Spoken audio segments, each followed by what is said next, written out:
Hey there. This is another book I'd love to read to you. It's Walt Disney's Peter Pan and Captain Hook. This is like one of my favorite books when I was growing up as a kid.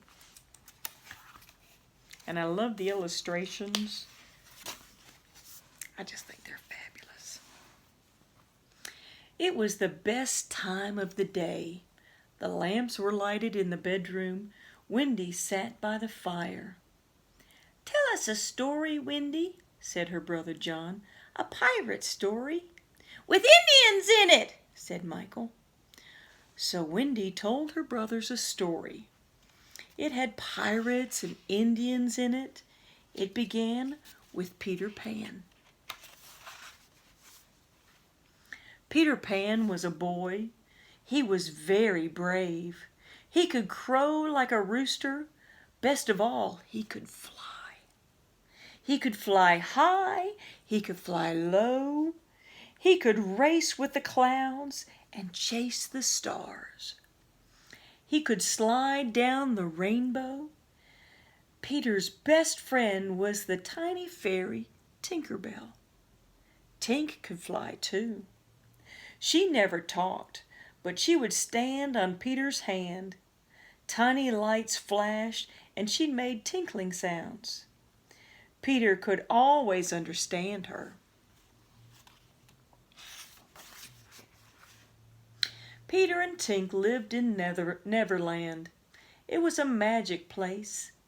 Indians camped in the woods. There was a pirate ship in the bay near Skull Rock. And there was Hangman's Tree. Peter's home was a secret cave under Hangman's Tree. He lived in the cave with his friends. These friends were the Lost Boys.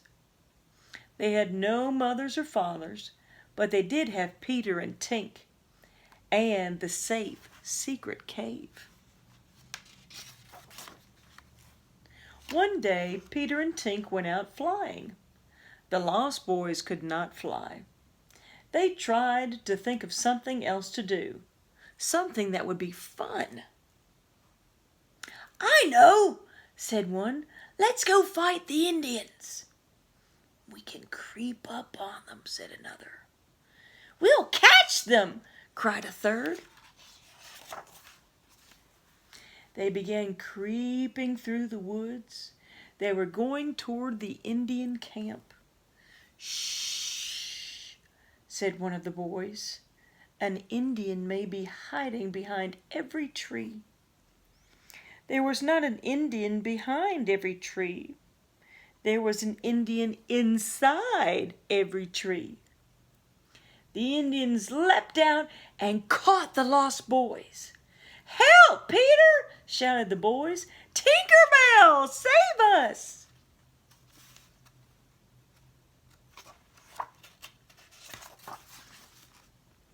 Peter and Tinker Bell did not hear the boys.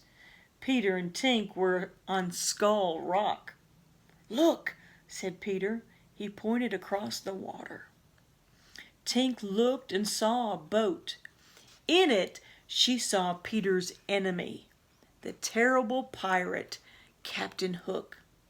She also saw Hook's mate, Mr. Smee. And she saw Tiger Lily, the beautiful Indian princess. Tiger Lily was tied with thick ropes.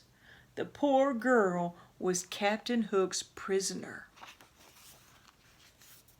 Suddenly there was a loud tick-tock, tick-tock. It came from a crocodile swimming near the boat. Captain Hook jumped out of the boat. He climbed up onto the rock.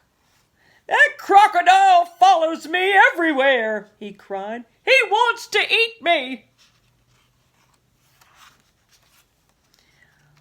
"Lucky for you, he swallowed that clock," said Smee. "The tick-tock always tells you when he's near." Smee lifted Tiger Lily onto Skull Rock. "Tell me where Peter Pan lives," said Hook, "or you will never leave Skull Island." "You codfish!" shouted Peter, flying down, pulling Smee's cap over his eyes. Then he flew over to Captain Hook. He pushed him right into the water. Peter untied Tiger Lily. He carried her up, up, and away from Skull Rock. Peter flew with Tiger Lily to the Indian camp. The Lost Boys were there. They were still tied up. Tiger Lily's father was at the camp too. He was a great chief with many feathers in his headdress. "You saved Tiger Lily," he said. "Because of that, we will let your friends go. We will have a feast and sing and dance." But where was Tinker Bell? Tink had stayed at Skull Rock. She was watching Captain Hook swim away from the tick-tocking crocodile. The captain leapt from the water. He was shaking with fear. Tinker Bell laughed and laughed. Suddenly, Mr. Smee popped his cap over Tink. She stopped laughing. "Cheer up, Captain," said Smee. "We have lost Tiger Lily, but we have someone better. We have Peter Pan's best friend, Tinker Bell." Peter Pan and the Lost Boys were leaving the Indian camp. It was very late. The deep forest was dark, and they needed Tinker Bell's flashing lights to show them the way. Tink must be home," said Peter. They came to Hangman's Tree. They stepped on the mushroom beside the path.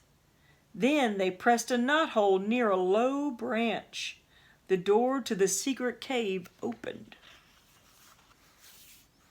Not jingling, ringing sound greeted them. No fairy light flashed out to cheer them. The cave was empty. "What has happened to Tinker Bell?" cried Peter Pan.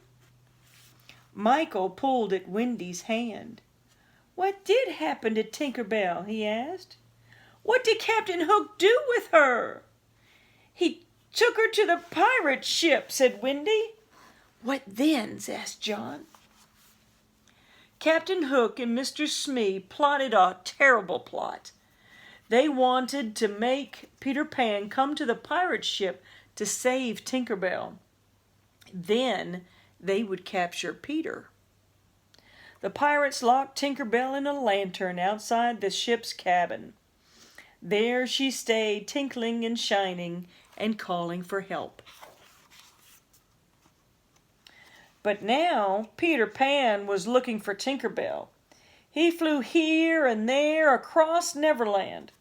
Finally, he saw the fairy light on the pirate ship. Quickly, Peter flew to Hangman's Tree. "Captain Hook has Tinker Bell," he told the Lost Boys. "We have to save her." Quietly, the boys swam from the shore to the pirate ship. Quietly, they climbed up the rope and onto the deck. Peter Pan flew up to the top of the mast. "Hook, you're a codfish," he crowed. The pirates rushed out onto the deck. "It's Pan!" shouted Hook. "Fire the cannon, Mr. Smee!" Smee tried to fire the cannon, but one of the boys ran off with the cannonball. Another boy chased Smee around the deck with a shiny sword. Peter Pan flew down from the mast. He cut the feather off Captain Hook's hat. The frightened pirate fell into the sea. But who was waiting in the water?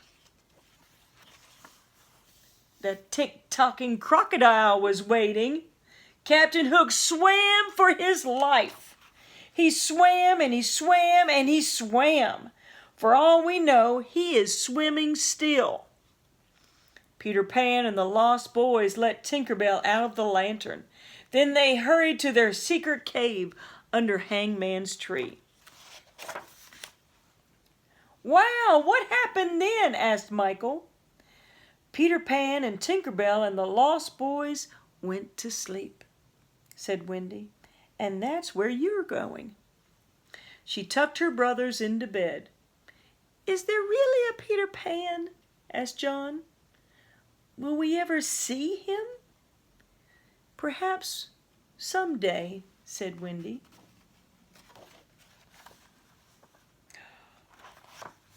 That's a good story. Don't you love the illustrations here? Makes you want to go and explore Neverland.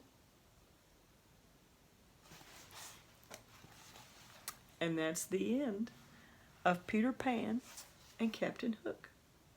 Hope you enjoyed it. See you next time.